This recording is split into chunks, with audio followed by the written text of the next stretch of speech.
20 साल के आसपास सेवा कर रहा हूँ। हम और ये दो हैं, ये दोनों हम तो रहते हैं मंदिर में आते हैं, हम लोग आप कथा जो सुनते हैं वो आपस में डिस्कस करते हैं जी डेली।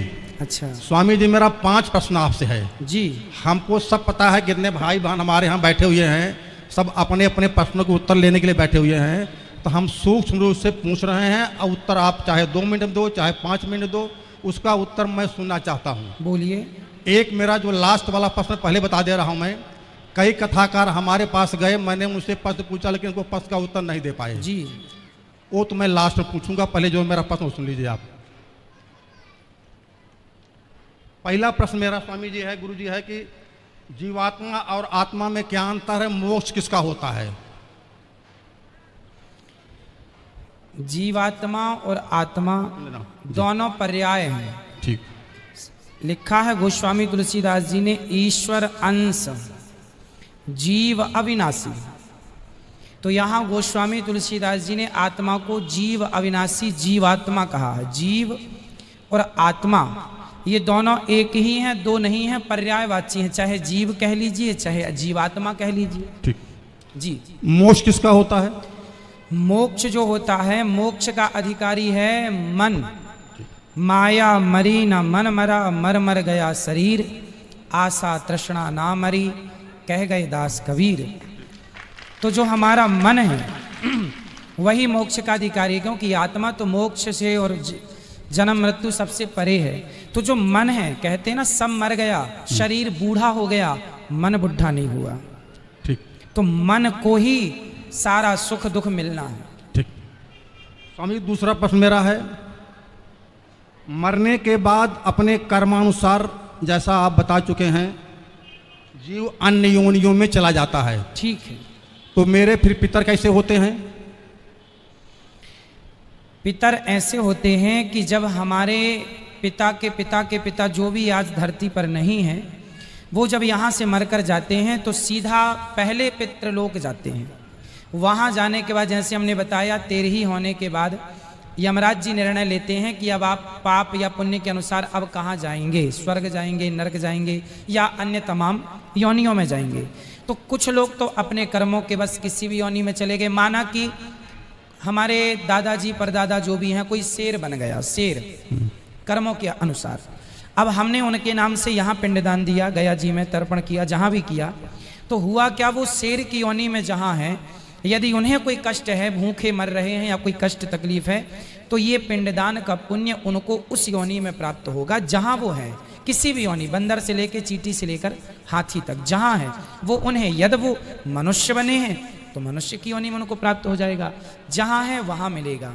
ठीक है। परंतु कुछ लोग ऐसे होते हैं, ट्रेन लेट होने से हमें स्टेशनों में एक वेटिंग रूम बनाया जाता है, वेटिंग हॉल बनाया जाता है, जहाँ ट्रेन लेट हो गई तो आप वेट कर सकते हैं। उसी प्रकार किसी व्यक्ति, हमारे पिता के पिता, किसी के पाप पुण्य का कोई निर्णय किसी कारण ना हो पाए तो वो पितृलोक में होते हैं, और हम यहाँ से यदि उनके लिए कुछ करते हैं तो उनका उद्धार हो जाता है। जैसे कुछ दिनों के लिए ईश्वर ने ये विधान भी रखा है, नचिकेता को ये बात यमराज जी ने बताई है। नचिकेता के संवाद में ये सब कुछ स्पष्ट है कि हमारे जाने के बाद ये जरूरी नहीं है कि मरने के तुरंत बाद हमारा पुनर्जन्म हो जाएगा, कहीं भी जरूरी नहीं है। हो सकता है 2 साल तक ना हो सकता है 10 साल तक ना हो, और हो सकता है 100 साल तक हम वेटिंग रूम में इंतजार करें अपने नंबर का। तो उन दिनों यदि हमारे पुत्र कोई तर्पण पिंड दान करता है तो वो हमें प्लस होके, जैसे बच्चे को 33 नंबर में पास होना है, परंतु 31 नंबर आए हैं तो मास्टर जी अपनी तरफ से 2 नंबर दे देते हैं और ग्रेस लगा के पास कर देते हैं। उसी तरह मेरा जरा सा कोई पुण्य रह गया तो उस पुण्य के कारण मुझे वेटिंग रूम में डाल दिया जाएगा कि आपके बच्चे यदि आपके लिए कोई पुण्य करते हैं तो वो पुण्य मिला के फिर आपका मोक्ष या स्वर्ग की प्राप्ति करा दी जाएगी। तो उस इंतजार में हम पितृलोक में रहते हैं। हम बच्चों को कहते हैं पुण्य करो, हमारे नाम से कुछ करो। जब नहीं करते तो वही पितृ फिर नाराज होके उन पर फिर गलत प्रभाव छोड़ने लगते हैं, उसी को पितृ दोष कहते हैं। अगर कोई वेटिंग लिस्ट में ना हुआ हो तो फिर बता चुका मैं कि वो शेर बन गया होगा तो उसको तो रूप में प्राप्त हो जाएगा वो। तो उसके निमित्त भागवत कथा सुनने से क्या फल मिलेगा? फिर किसको? भागवत कथा जो पोथी बैठा सुनते हैं, क्या आपने देखिए, होता क्या है कि आपका कोई अपना आदमी अमेरिका में है, और आपने उसके खाते में पैसे डाल दिए, तो उसके खाते में तुरंत पहुंच गया कि नहीं? अब वो उस पैसे से शराब पी ले या दूध पी ले या रोटी खा ले या मांस खा ले, आपने तो पैसे भेज दिए, अब वो उसका उपयोग अपने ढंग से करेगा। उसी प्रकार हमने तो पुण्य कर दिया अपने पूर्वजों के लिए, अब वो शेर बने हैं तो उनको मांस मिल जाएगा, गाय बने हैं तो चारा मिल जाएगा, इंसान बने हैं तो 56 भोग मिल जाएगा। ठीक।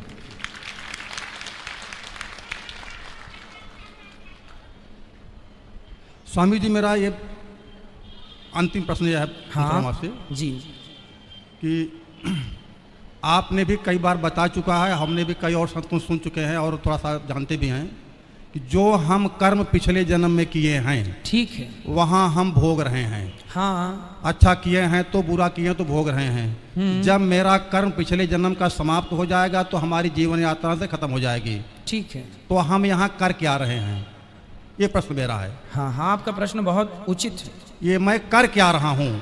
हम मारा जा रहा हूँ तो फिर जन्म मारा गया, दशरथ जी को ऐसा कर मिला तो फिर जन्म कर मिला, तो हम यहाँ पर कर क्या रहे हैं, ये प्रश्न मेरा है। ये देखो, इसका नाम ही है कर्म भूमि, है ना, जिसे हम मृत्यु लोक कहते हैं, इसे कर्म भूमि भी कहा जाता है। कुल मिला के हमने जो पिछले जन्म में किया, अच्छा या बुरा, वो तो हम आज पा रहे हैं। इसीलिए आज आपने देखा होगा सबकी स्थितियां अलग अलग हैं। हाँ। कोई अमीर है, कोई गरीब है, कोई 2-2 रोटी को मोहताज है, कोई 56 भोग खा रहा है। तो ये क्यों हो रहा है? ये पिछले जन्म में आपने जो किया था। एक आदमी चावल ही चावल खा रहा है, तो किसी ने कहा रोटी भी तो खा, बोले चावल की खेती अभी हुई है, सो घर में चावल है, चावल खा रहा हूँ, गेहूं बो दिया है, जब गेहूं कटेगा तो रोटियां खाऊंगा। तो जो कल किया था वो आज पा रहे हैं, जो आज करेंगे वो आगे पाएंगे। को ना काहू को सुख दुख कर दाता, निज कृत कर्म भोग सब भ्राता, ये लक्ष्मण जी कह रहे हैं। कोई व्यक्ति किसी को जरा सा सुख नहीं देता, जरा सा दुख नहीं देता, प्रत्येक व्यक्ति अपने किए कर्मों का फल भोगता है। यहाँ तक कि राम जी को भी अपने कर्मों के कारण राम बन के आना पड़ा, सीता के पीछे घूमना पड़ा, सीता सीता। नारद जी ने श्राप दिया था, उस श्राप के कारण राम जी को आना पड़ा और सीता की खोज करनी पड़ी, और हनुमान जी का भी सहारा लेना पड़ा, क्योंकि श्राप था। सीता माँ को भी वनवास हुआ इसलिए कि उनको भी श्राप था। एक तोती ने श्राप दिया, पद्म पुराण में कथा है कि सीता जी ने एक तोती को पिंजरे में बंद कर लिया, तो तोती तड़प तड़प के मर गई। चूंकि वो गर्भवती थी, कहा था छोड़ दो, सीता जी ने कहा तुम अच्छी कथा सुनाती हो, सुनाती रहो, तड़प तड़प के मर गई। तोते ने श्राप दे दिया, बद्दुआएं कि जाओ, जैसे हमारी पत्नी को गर्भ अवस्था में आपने हमसे दूर किया, जब आप गर्भवती होंगी तो आपके पति दूर कर देंगे। ये घटना पद्म पुराण में लिखी है। तो सीता जी को भी कर्मों का फल भोगना पड़ा, जो पिछला किया था आज मिल गया। तो कुछ कर्म ऐसे होते हैं जो आज के आज ही हमें मिल जाते हैं हाथों हाथ, कुछ पिछले जन्म का आज, आज का कल।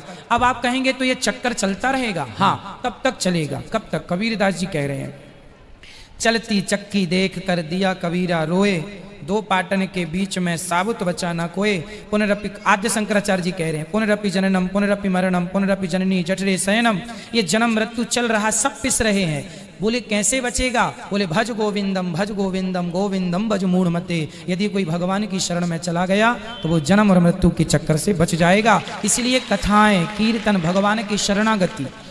जब कबीरदास जी रोने लगे, चलती चक्की देख कर दिया कबीरा रोए, रोने लगे, तो उनके पुत्र ने पूछा, कमाल, कबीरदास जी के पुत्र का नाम था कमाल, पिताजी आप क्यों रो रहे हैं? पिता ने कहा, बेटा सब लोग जन्म लेके मर रहे हैं, सब अपना भोग भोग रहे हैं, कैसे इनका उद्धार होगा? तब कमाल ने कहा, चलती चक्की चलने दे, पिस पिस आटा होए, कीले माही जो रहे, बाल न बांका होए। वो चक्की में कील होती है ना बीच में, उस एक में पहिया दूसरा फंसा रहता है, उस एक के पास जो गेहूं चला जाता है, कितना भी चले चक्की, वो दाना नहीं पिसता जो एक के पास होता है। उसी प्रकार जो एक परमात्मा की शरण में रहेगा वो जन्म मृत्यु के चक्कर से छूट जाएगा, सदा भगवान के धाम को चला जाएगा। स्वामी जी, संतुष्टि हमको नहीं हुई, हम कर क्या रहे हैं? आपने सीता जी को उदाहरण दे दिया, ठीक है, सीता जी ने ऐसा गलत काम किया, उनको भोगना पड़ा, ठीक है, गलत काम किया उनको भोगना पड़ा, ठीक है। हम जो है, आप यहाँ बुरा मत हम मानना, कर क्या रहे हैं? हम अपने पिछले जन्म के कर्मों को भोग रहे हैं। हाँ, भोग रहे। हाँ, तो फिर मैं कर क्या रहा हूँ? भोग रहे, भोग तो रहे हैं, अब अच्छा जो आज करेंगे वो आगे आपको मिल जाएगा, बुरा करेंगे वो भी आगे मिलेगा। और यदि समर्पण भगवान के चरणों में अपना पाप पुण्य प्रभु